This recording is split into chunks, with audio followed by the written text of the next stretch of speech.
Hospital ಹೋಗನ್ವಾ? ಚುಚ್ಚಿಸ್ಕೊಂಬರಣ್ವಾ? ನಮ್ಮನೆ ದೇವ್ರಮ್ಮ ಜ್ವರ ಬಂದ್ಬಿಟ್ಟಿದೆ. ಎಲ್ಲ ಅಮ್ಮಂದ್ರಿಗೂ ಕೂಡ ನನ್ನ ಮಗು ಬೆಳವಣಿಗೆ ಚೆನ್ನಾಗಿರ್ಬೇಕು ಅಂದ್ರೆ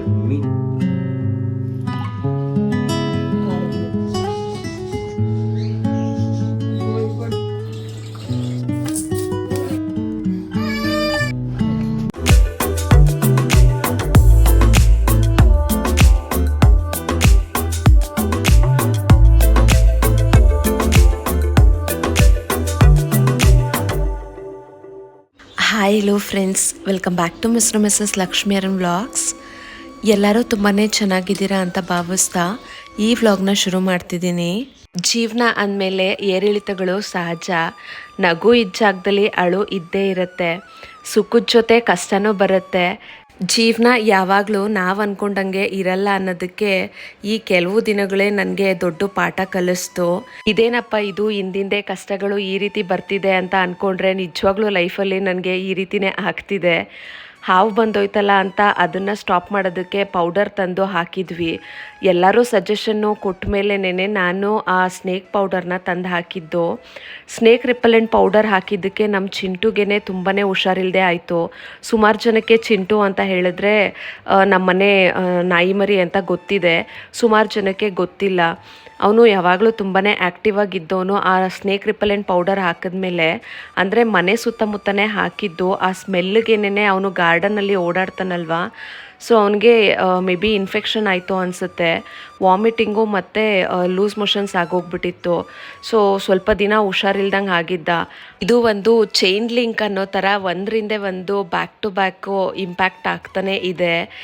ಸುಮಾರು ಜನ ವ್ಲಾಗಲ್ಲಿ ನೋಡಿದವರು ಕೂಡ ನಿಮಗೆ ಗೊತ್ತಿರೋ ಅಂಥ ಟಿಪ್ಸ್ಗಳನ್ನ ನನಗೆ ಹೇಳಿದ್ದೀರ. ನಾನು ಆಲ್ರೆಡಿ ಅದನ್ನು ಫಾಲೋ ಮಾಡಿದ್ದೀನಿ.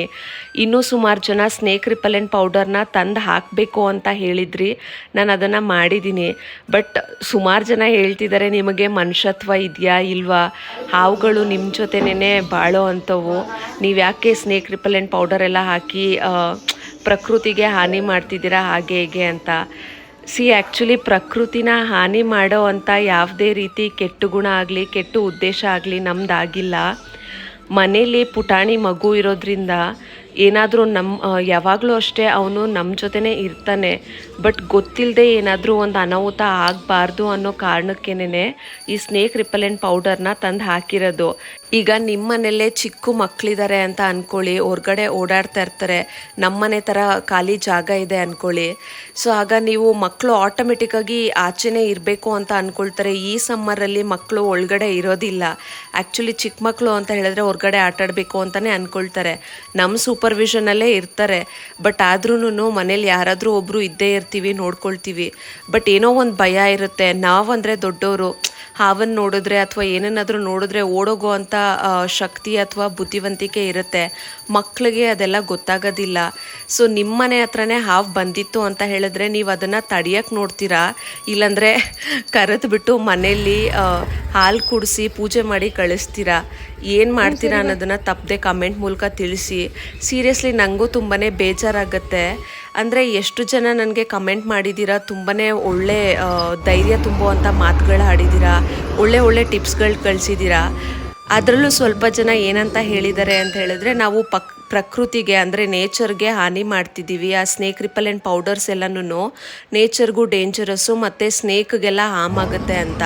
ನಾವು ಏನೋ ಸ್ನೇಕ್ನ ತಂದು ನಾವೇ ಸಾಯಿಸಿರೋ ಥರ ಎಲ್ಲರೂ ಹೇಳ್ತಿರೋದು ಕೇಳಿದ್ರೆ ನನಗೇ ತುಂಬ ಬೇಜಾರಾಗ್ತಿದೆ. ಈ ಪ್ರಕೃತಿ ಎಲ್ಲರಿಗೂ ಸೇರಿದ್ದು, ಎಲ್ಲರೂ ಜೊತೆಯಾಗೆ ಬಾಳಬೇಕು. ಅದಕ್ಕಂತ ಹುಲಿ, ಸಿಂಹ, ಹಾವು ಮತ್ತು ವಿಷ ಇರೋ ಅಂಥ ಪ್ರಾಣಿಗಳನ್ನ ಮನೆಯಲ್ಲೇ ಇಟ್ಕೊಂಡು ನಾವು ಸಾಕೋಕ್ಕಾಗೋದಿಲ್ಲ. ಏನಾದರೂ ಒಂದು ಪ್ರಾಬ್ಲಮ್ಮು ನಮ್ಮ ಮನೆಗೆ ಅಥವಾ ನಮ್ಮ ಮಕ್ಳಿಗೆ ಬರ್ತಿದೆ ಅಂತ ಹೇಳಿದ್ರೆ ಡೆಫಿನೆಟ್ಲಿ ನಾವು ಆಟೋಮೆಟಿಕ್ಕಾಗಿ ನಮ್ಮನ್ನು ಪ್ರೊಟೆಕ್ಟ್ ಮಾಡ್ಕೊಳ್ಳೋದಕ್ಕೆ ನಾವು ಟ್ರೈ ಮಾಡ್ತೀವಿ. ನಾವು 2 ಸತಿ ಮನೆಗೆ ಹಾವು ಬಂದಾಗ್ಲೂ ನಮ್ಮ ಮನೆಯವರು ಅದನ್ನು ಸೇಫಾಗಿ ಇಟ್ಕೊಂಡು ಹೋಗಿ ಮನೆ ಹತ್ರನೇ ಇರುವಂಥ ಲೋಕಲ್ ಕೆರೆಯಲ್ಲಿ ಬಿಟ್ಬಿಟ್ಟು ಬಂದರು. ಅದನ್ನು ಯಾವುದೇ ರೀತಿ ಹಾರ್ಮ್ ಮಾಡಲಿಲ್ಲ ಅಥವಾ ಸಾಯಿಸಲಿಲ್ಲ. ಸುಮಾರು ಜನ ಹೇಳೋದೇನು ಅಂತ ಹೇಳಿದ್ರೆ, ಹಾವು ಹಿಡಿತಾರಲ್ಲ ಅವ್ರಿಗೆ ಕಾಲ್ ಮಾಡಿ ಕರೆದು ಇಡಿಸ್ಬೇಕಾಗಿತ್ತು ಅಂತ. ನೋಡ್ಕೋ ಆಯ್ತಾ. ಮನೆ ಬಾಗ್ಲಲ್ಲೇ ಬಂದು ಹಾವು ನಿಂತ್ಕೊಂಡಿರೋವಾಗ ಒಳಗಡೆ ಬಂದ್ಬಿಡುತ್ತೆ ಅಂತ ಅದನ್ನ ಹಿಡಿಬೇಕಾ ಇಲ್ವಾ, ಯಾರಾದ್ರೂ ಎಕ್ಸ್ಪರ್ಟ್ಸ್ಗೆ ಕಾಲ್ ಮಾಡಿ ಅವ್ರು ಬಂದು ಹಾವಿದೆಯವರೆಗೂ ಕಾಯ್ಬೇಕಾ ಅನ್ನೋದನ್ನ ನೀವೇ ತಿಳಿಸಿ. ನಾವು ಏನೇ ಮಾಡಿದ್ರು ಅದರಲ್ಲಿ ತಪ್ಪು ಕಂಡಿಡಿಯೋ ಅಂತ ಜನ ಇದ್ದೇ ಇರ್ತಾರೆ. ಮನುಷ್ಯನ ಸಹಜ ಗುಣ ಅಂದರೆ ನಮಗೇನೇ ಆಪತ್ತು ಬಂತು ಅಂತ ಹೇಳಿದ್ರು ಅದರಿಂದ ನಮ್ಮನ್ನು ಪ್ರೊಟೆಕ್ಟ್ ಮಾಡ್ಕೋಬೇಕು ಅಂತ ನೋಡ್ತೀವಿ. ನಮ್ಮ ಮೈಂಡಲ್ಲಿ ತುಂಬಾ ಕ್ಲಾರಿಟಿ ಇತ್ತು, ನಮಗೂ ಅದರಿಂದ ಏನೋ ಹಾಮ್ ಆಗಬಾರ್ದು, ಅದಕ್ಕೂ ನಮ್ಮಿಂದ ಏನೋ ಹಾಮ್ ಆಗಬಾರ್ದು ಅಂತ ನಾವು ಸೇಫಾಗಿ ಹಾವನ್ನ ಕೂಡ ತಗೊಂಡೋಗಿ ಆಚೆ ಬಿಟ್ವಿ. ಪಾಪು ಇರೋದ್ರಿಂದನೇ ನಾವು ಸ್ನೇಕ್ ರಿಪಲೆಂಟ್ ಪೌಡರ್ ಹಾಕಿದ್ದು, ಸ್ನೇಕ್ ಪ್ಲ್ಯಾಂಟ್ ತಂದಿಟ್ಟಿದ್ದು. ಸೊ ಸಣ್ಣ ಪುಟ್ಟ ಟಿಪ್ಸ್ ಏನಿದೆಯೋ ಅದನ್ನು ನಾವು ಫಾಲೋ ಮಾಡ್ತಿದ್ದೀವಿ. ಆದ್ದರಿಂದ ನೇಚರ್ಗೆ ಏನೋ ಹಾರ್ಮ್ಫುಲ್ ಇಲ್ಲ ಅಂತ ನಾನು ಅಂದ್ಕೊಳ್ತಿದ್ದೀನಿ.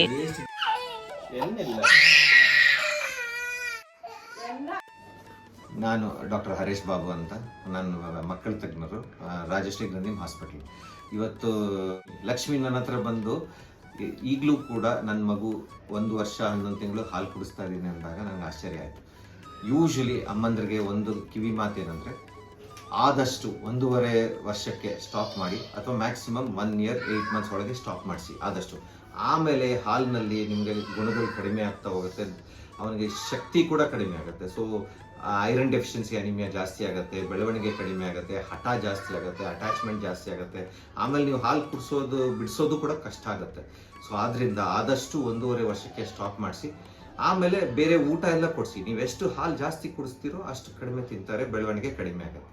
ಸೊ ಅದು ನಿಮ್ಮ ಕಿವಿ ಮಾತು ಏನಂದರೆ, ಎಲ್ಲ ಅಮ್ಮಂದ್ರಿಗೂ ಕೂಡ ನನ್ನ ಮಗು ಬೆಳವಣಿಗೆ ಚೆನ್ನಾಗಿರ್ಬೇಕು ಅಂದರೆ ಮಿನಿಮಮ್ 1.5 ಇಯರ್ವರೆಗೂ ಹಾಲು ಕುಡಿಸಿ, ಆಮೇಲೆ ಸ್ಲೋ ಆಗಿ ಸ್ಟಾಪ್ ಮಾಡಿಸ್ಬಿಡಿ.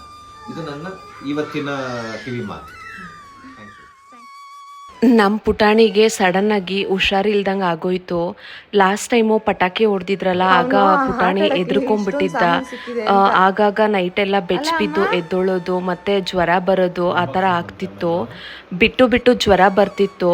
ಬಟ್ ಆದರೆ ಈಗ ಸಡನ್ನಾಗಿ ವೈರಲ್ ಫೀವರ್ ಆಗಿತ್ತು ಪಾಪುಗೆ. ಯಾಕೆ ಅಂತ ಗೊತ್ತಿಲ್ಲ. ಮನೇಲಿ ಎಲ್ಲರಿಗೂ ಆರೋಗ್ಯ ಚೆನ್ನಾಗೇ ಇದೆ, ಯಾರಿಂದ ಇದು ಸ್ಪ್ರೆಡ್ ಆಯಿತು ಅಂತನೋ ಗೊತ್ತಿಲ್ಲ. ಮೇ ಬಿ ನಮ್ಮ ಚಿಂಟುಗೂ ಹುಷಾರಿರಲಿಲ್ಲ ಅಲ್ವಾ, ಅವನ ಮೂಲಕ ಕೂಡ ಸ್ಪ್ರೆಡ್ ಆಗಿರ್ಬೋದು. ನಾವು ಕೂಡ ಮಗು ಎದ್ರುಕೊಂಡಿದ್ದಾನೆ ಅದಕ್ಕೆ ಜ್ವರ ಬಂದಿರುತ್ತೆ ಅಂತ ಅಂದ್ಕೊಂಡ್ವಿ. ಅಮ್ಮ ಕೂಡ ಹೇಳಿದ್ರು ಪಕ್ಕದಲ್ಲೇ ದೇವಸ್ಥಾನಕ್ಕೆ ಹೋಗಿ ಆಂಜನೇಯನ ದೇವಸ್ಥಾನದಲ್ಲಿ ಅಂತರ ಕಟ್ಟಿಸ್ಕೊಂಡು ತೀರ್ಥ ಹಾಕಿಸ್ಕೊ ಬನ್ನಿ ಅಂತ. ಶನಿವಾರ ದೇವಸ್ಥಾನಕ್ಕೆ ಹೋಗಿ ತೀರ್ಥ ಎಲ್ಲ ಹಾಕಿಸ್ಕೊಂಡು ಬಂದ್ವಿ. ಇನ್ನೂ ಅರ್ಕೆಗಳಿದೆ ಅಲ್ವಾ, ಅದು ತೀರಲಿಲ್ಲ. ಅದಕ್ಕೇನಾದರೂ ಜ್ವರ ಬರ್ತಿದೇನೋ ಅಂತ ಹೇಳಿಬಿಟ್ಟು ಮೀಸಲು ಕೂಡ ತೆಗೆದು ಕಟ್ಟಬೇಕು ಅಂತ ಮಾತಾಡ್ಕೋತಾ ಇದ್ವಿ. ಬಟ್ ಅವತ್ತು ಸಂಜೆನೇ ತುಂಬ ಜಾಸ್ತಿ ಆಗೋಯ್ತು ಜ್ವರ. ನಾನು ಸ್ಯಾಟರ್ಡೇಸು ಹಾಸ್ಪಿಟಲ್ಗೆ ಹೋಗೋದು ಪ್ರಿಫರೇ ಮಾಡೋದಿಲ್ಲ. ಬಟ್ ಅವತ್ತು ನೋಡಿದ್ರೆ ಏನಾಯಿತು, ಪಾಪುಗೆ ಜಾಸ್ತಿ ಜ್ವರ ಆಗೋಯ್ತು. ಸರಿ ಸ್ಯಾಟರ್ಡೇ ಆದ್ರೂ ಯಾವ ದಿನ ಆದ್ರೂ ಪಾಪುಗೆ ತುಂಬಾ ಜ್ವರ ಬಂದ್ಬಿಟ್ಟಿದೆ, ಕರ್ಕೊಂಡು ಹೋಗೋಣ ಅಂತ ಹೇಳಿ ಇಮಿಡಿಯೇಟಾಗಿ ಹಾಸ್ಪಿಟಲ್ಗೆ ಕಾಲ್ ಮಾಡಿ ಅಪಾಯಿಂಟ್ಮೆಂಟ್ ತೊಗೊಂಡ್ವಿ. ಡಾಕ್ಟರ್ ಹತ್ರ ಹೋಗಿ ಚೆಕ್ ಮಾಡಿದ್ಮೇಲೆ ಗೊತ್ತಾಯಿತು ಅವನಿಗೆ ವೈರಲ್ ಇನ್ಫೆಕ್ಷನ್ ಆಗಿದೆ ಅಂತ. ಗಂಟ್ಲೆಲ್ಲ ತುಂಬಾ ಸ್ವೆಲ್ ಆಗಿಬಿಟ್ಟಿದೆ, ಅದಕ್ಕೆ ಪಾಪು ಊಟ ತಿಂತಿಲ್ಲ, ವಾಮಿಟಿಂಗ್ಸ್ ಆಗ್ತಿದೆ ಅಂತ ಹೇಳಿದ್ರು ಡಾಕ್ಟರು. ಮತ್ತು ಇನ್ನೂ ನಾನು ಬ್ರೆಸ್ಟ್ ಫೀಡ್ ಮಾಡ್ತಿದ್ದೀನಿ ಅಂತ ಕೇಳಿಬಿಟ್ಟು ಫುಲ್ ಶಾಕಾಗಿ ಹೋಗ್ಬಿಟ್ರು ಡಾಕ್ಟರು. ನಮ್ಮ ಪುಟಾಣಿಗೆ 2 ಇಯರ್ಸ್ವರೆಗೂ ಬ್ರೆಸ್ಟ್ ಫೀಡ್ ಮಾಡಬೇಕು ಅಂತ ಹೇಳಿ ನಮ್ಮ ಗೈನಕಾಲಜಿಸ್ಟ್ ಹೇಳಿದರು. ಸೊ ನಾನು ಅದನ್ನು ಕೇಳಿಕೊಂಡು 2 ವರ್ಷವರೆಗೂ ಏನೇ ಆದರೂ ನಾನು ಪಾಪುಗೆ ಹಾಲು ಕುಡಿಸ್ಬೇಕು ಅಂತ.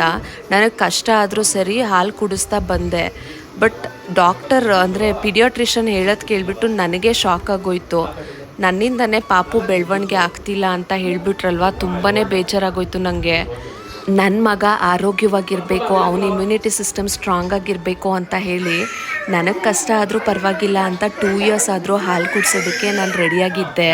ಅದರಿಂದ ಸಾಲಿಡ್ಸ್ ಜೊತೆ ನಾನು ಇನ್ನೂ ಬ್ರೆಸ್ಟ್ ಫೀಡಿಂಗ್ ಕೂಡ ಕಂಟಿನ್ಯೂ ಮಾಡ್ತಿದ್ದೆ.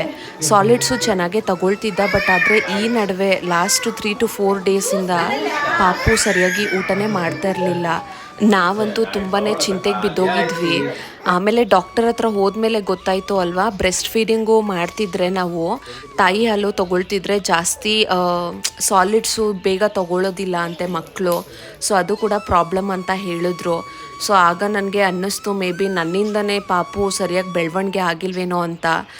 ಬೆಳವಣಿಗೆ ಅಂದರೆ ಪರ್ಫೆಕ್ಟಾಗಿದ್ದಾನೆ ಅವನು. ಏನೋ ಒಂಥರ ಬೇಜಾರಾಗುತ್ತಲ್ವ ಆ ಥರ ಹೇಳಿಬಿಟ್ರೆ. ಸೊ ಅದಕ್ಕೆ ಹೇಳಿದ್ರು, you are a very very good mom, but I want you to be very good mom, that's all, don't be very very good. So stop your breast feeding ಅಂತ ಹೇಳಿದ್ರು. ಸೊ ಇವತ್ತಿಂದನೇ ಸ್ಟಾಪ್ ಮಾಡಬೇಕು ಅಂತ ಹೇಳಿದ್ರು. ಆದರೆ ಅವನಿಗೆ ತುಂಬಾ ಹುಷಾರಿಲ್ಲ ಅಲ್ವಾ, ಊಟ ಮಾಡಿದ್ದೆಲ್ಲ ಹಾಗೆ ವಾಕ್ಲಿಕೆ ಮಾಡ್ತಿದ್ದ. ಈವ್ನಿಂಗು ಹಾಸ್ಪಿಟಲ್ಗೆ ಹೋಗಿ ಬಂದಮೇಲೆ ಸಿರಪ್ ಹಾಕೋದಕ್ಕೆ ಎಷ್ಟು ಹಠ ಮಾಡಿದನೋ. ಅವನಿಗೆ ಸೀರಿಯಸ್ಲಿ ಆ ಸಿರಪ್ ಹಾಕೋದಕ್ಕೆ ತುಂಬಾ ಕಷ್ಟಪಟ್ಬಿಟ್ವಿ ನಾವು. ಇಮಿಡಿಯೇಟ್ಲಿ ವಾಮಿಟ್ ಮಾಡ್ಕೊಬಿಟ್ಟ. ಅದಾದಮೇಲೆ ಸ್ವಲ್ಪ ಹೊತ್ತಾದಮೇಲೆ ಸರಿ ತಿನ್ನಿಸ್ದೆ, ಅದು ಕೂಡ ಫುಲ್ಲಾಗಿ ವಾಮಿಟ್ ಆಗೋಯ್ತು. ಇನ್ನು ಬ್ರೆಸ್ಟ್ ಫೀಡಿಂಗೇ ಮಾಡಿಬಿಟ್ಟು ನೈಟು ನಿದ್ದೆ ಮಾಡಿಸ್ದೆ. ಇನ್ನು ಬೆಳಗ್ಗೆನೇ ಬೇಗ ಎದ್ಬಿಟ್ಟು ಅವನಿಗೆ ಏನಾದರೂ ಮಾಡಿಕೊಡೋಣ ಅಂತ ಹೇಳಿಬಿಟ್ಟು ತರಕಾರಿ ಎಲ್ಲ ಹಾಕಿ ಕಿಚಡಿ ಮಾಡಿದೆ ಅವನಿಗೆ. ಇನ್ನು ನಮಗೆ ಬಿಸಿಬೇಳೆ ಬಾತ್ ಮಾಡ್ಕೊಳ್ಳೋಣ ಅಂತ ಹೇಳಿ ಮನೇಲೇ ಪೌಡರ್ ಮಾಡಿ ಇಟ್ಕೊಳ್ತಿದ್ದೆ ಯಾವಾಗ್ಲೂ. ಅದು ಖಾಲಿ ಆಗೋಗ್ಬಿಟ್ಟಿತ್ತು. ಸೊ ಅದಕ್ಕೇನೆ ಇವತ್ತು ಮನೇಲೇ ಬಿಸಿಬೇಳೆ ಬಾತ್ ಪೌಡರ್ ಮಾಡ್ಕೊಳ್ತಿದ್ದೀನಿ. ಬಿಸಿಬೇಳೆ ಬಾತ್ ಪೌಡರ್ ಮಾಡೋದು ತುಂಬಾ ಸುಲಭ. ಮತ್ತು ರೇಷೋ ಬಂದುಬಿಟ್ಟು 2:2. ಅಂದರೆ ನೀವು 2 ಸ್ಪೂನು ಕಡಲೆಬೇಳೆ ತೊಗೊಂಡ್ರೆ 2 ಸ್ಪೂನು ಉದ್ದಿನಬೇಳೆ ತೊಗೊಂಡು ಸೊ ಅದನ್ನು ಚೆನ್ನಾಗಿ ಹುರ್ಕೊಳ್ಬೇಕು. ಅದಾದಮೇಲೆ ಮಸಾಲೆ ಪದಾರ್ಥ ಬ್ಯಾಡಗಿ ಮೆಣಸಿನ್ಕಾಯಿ ಮತ್ತು ಖಾರದ ಮೆಣಸಿನ್ಕಾಯಿ ಒಂದು ಇಡೀ ತೊಗೊಳ್ಬೇಕು. ಅರ್ಧ ಸ್ಪೂನು ಜೀರಿಗೆ, ಅರ್ಧ ಸ್ಪೂನು ಮೆಣಸು, ಸ್ವಲ್ಪ ಮೆಂತ್ಯ ಕಾಳು, ಅದಾದಮೇಲೆ 1 ಅಥವಾ 1.5 ಸ್ಪೂನಷ್ಟು ಕೊತ್ತಂಬರಿ ಬೀಜ, ಇದನ್ನೆಲ್ಲನೂ ನಾವು ಹುರ್ಕೊಳ್ಬೇಕು. ಚಕ್ಕೆ ಸ್ವಲ್ಪ, ಲವಂಗ ಸ್ವಲ್ಪ ಹಾಕ್ಕೊಳ್ಬೇಕು. ಗಸಗಸೆ ಇತ್ತು ಅಂತ ಹೇಳಿದ್ರೆ ಅಟ್ಲೀಸ್ಟು 1 ಸ್ಪೂನ್ ಆದರೂ ನೀವು ಗಸಗಸೆ ಸೇರಿಸ್ಕೊಂಡ್ರೆ ತುಂಬಾ ಒಳ್ಳೆ ಟೇಸ್ಟ್ ಬರುತ್ತೆ. ಸೊ ಇದನ್ನು ಚೆನ್ನಾಗಿ ಸಪ್ರೇಟಾಗಿ ಹುರ್ಕೊಂಡು ನಾವು ಪುಡಿ ಮಾಡಿ ಇಟ್ಕೊಳ್ಬೇಕು. ಇದು ಆಲ್ಮೋಸ್ಟು 1 ರಿಂದ 2 ತಿಂಗಳು ಆರಾಮಾಗಿ ಬರುತ್ತೆ, ಕೆಟ್ಟೋಗೋದಿಲ್ಲ. ಇನ್ನು ಈ ಪೌಡರ್ನ ಬಳಸ್ಕೊಂಡು ಬಿಸಿಬೇಳೆ ಬಾತ್ ಮಾಡೋದು ತುಂಬಾ ಸುಲಭ.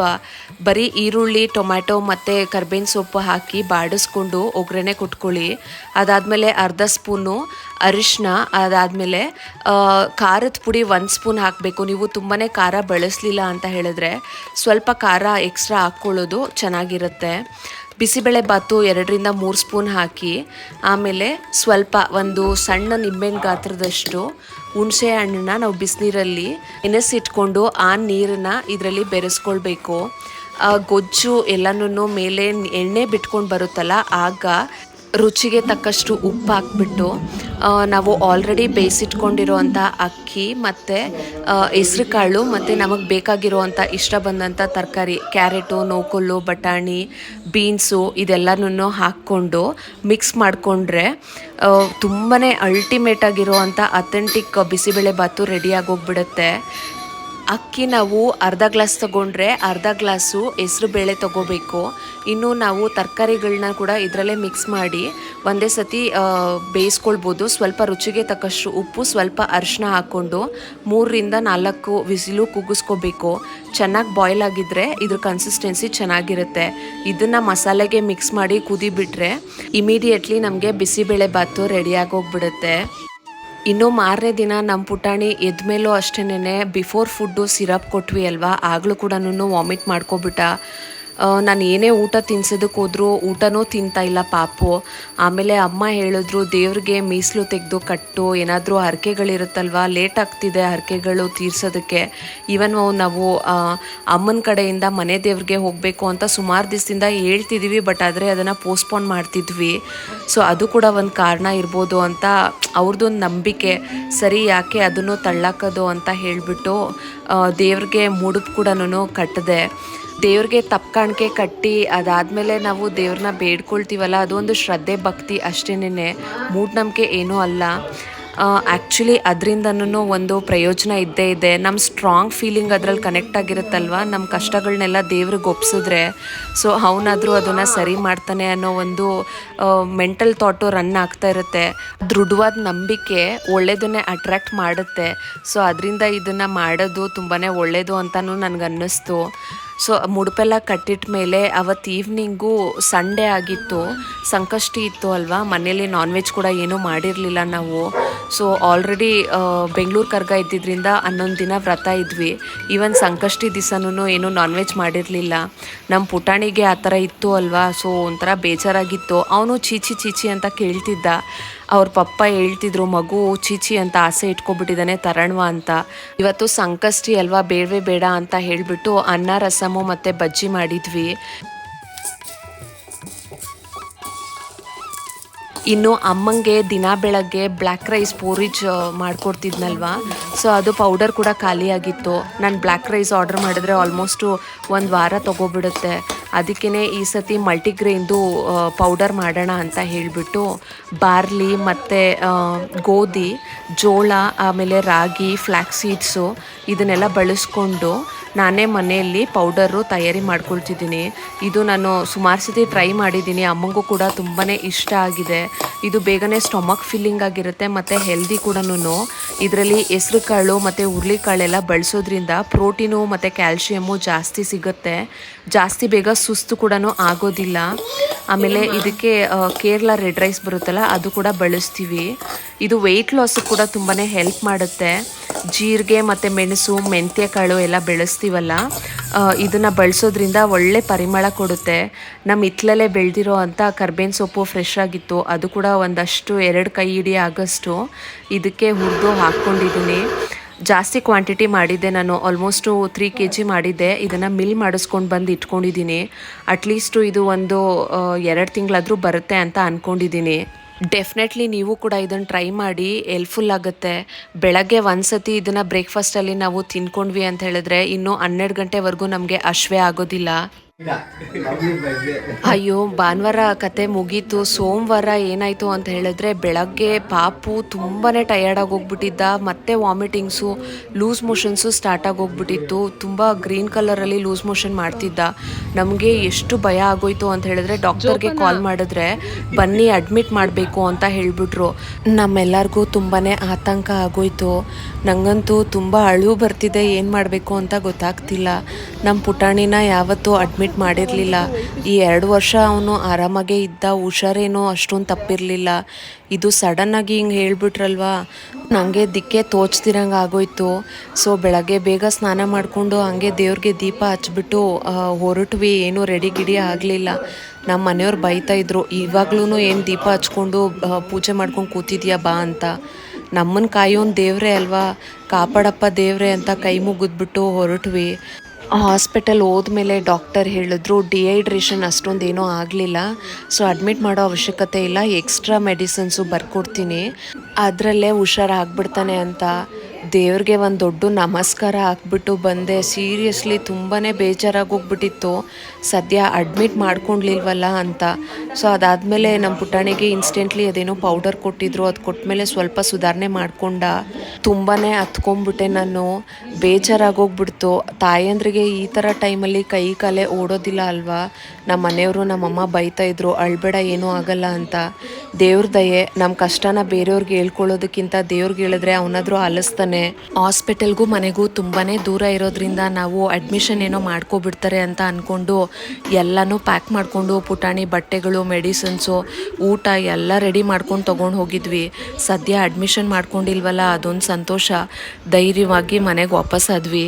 ಹೆಂಗೋ ನಮ್ಮ ಪುಟಾಣಿ ಬೇಗ ರಿಕವರ್ ಆದರೆ ಸಾಕಪ್ಪ ಅಂತ ಅನ್ನಿಸ್ಬಿಟ್ಟಿದೆ. ಸೊ ನೋಡಿದ್ರಲ್ವ ಫ್ರೆಂಡ್ಸ್, ನೀವೇನಾದರೂ ಬ್ರೆಸ್ಟ್ ಫೀಡಿಂಗ್ ಮದರ್ಸ್ ಆಗಿದ್ದರೆ ದಯವಿಟ್ಟು 1.5 ಇಯರ್ಸ್ಗೆ ನೀವು ಬ್ರೆಸ್ಟ್ ಫೀಡಿಂಗ್ನ ಸ್ಟಾಪ್ ಮಾಡಿ. ನಿಮಗೂ ಕೂಡ ಇದರಿಂದ ಒಂದೊಳ್ಳೆ ಮೆಸೇಜ್ ಸಿಕ್ಕಿದೆ ಅಂತ ಬಯಸ್ತೀನಿ. ನೀವೇನಾದರೂ ಈ ವ್ಲಾಗ್ನ ಇಲ್ಲಿವರೆಗೂ ನೋಡಿದರೆ thank you so much for your precious time and kind support. ಈ ವ್ಲಾಗು ನಿಮಗೆ ಇಷ್ಟ ಆಗಿದ್ದರೆ ದಯವಿಟ್ಟು ಒಂದು ಲೈಕ್ ಮಾಡಿ, ಶೇರ್ ಮಾಡಿ, ಮತ್ತು ನಮ್ಮ ಚಾನಲ್ಗೆ ಸಬ್ಸ್ಕ್ರೈಬ್ ಮಾಡಿ ನನಗೆ ಸಪೋರ್ಟ್ ಮಾಡಿ. Thank you for watching. We'll catch you in next vlog.